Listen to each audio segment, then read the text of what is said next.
আমি একদিন তোমায় না দেখিলে, তোমার মুখের কথা না শুনিলে, পরাণ আমার থাকে না পরাণে।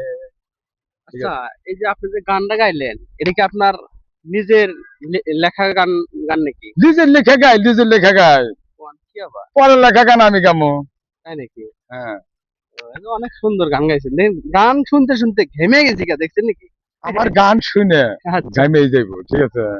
তাছাড়া কার উপায় নাই। উপায় নাই। না। তাহলে কি লাইক কমেন্ট করতে বলবো? বলেন কিছু। কেউ লাইক কমেন্ট করবেন না। কেমন যে এই গান শুনে, বুঝছেন, আমি নিজেই মুগ্ধ হয়ে গেছি। কেউ আর শুনেন না। শোনেন, আপনি যে একটা লাইক দিবেন, লাইক দিলে আর আপনি আমার ভিডিও আপনার কাছে যাবে না। তাই? অনেকবার সাপোর্ট করে কয় না, হ্যাঁ, হ্যাঁ। সাপোর্ট করার দরকার নাই। দরকার নাই সাপোর্ট করা। সাপোর্ট যদি করে, একটা হ্যাঁ। লাইক দিলে ওর কাছে ভিডিও যাবে না। অতএব যদি লাইক না দেয়, ওর কাছে ভিডিও বারবার যাবো। এমডি শাইল আলম সিরাজগঞ্জ। ওরে বাবারে।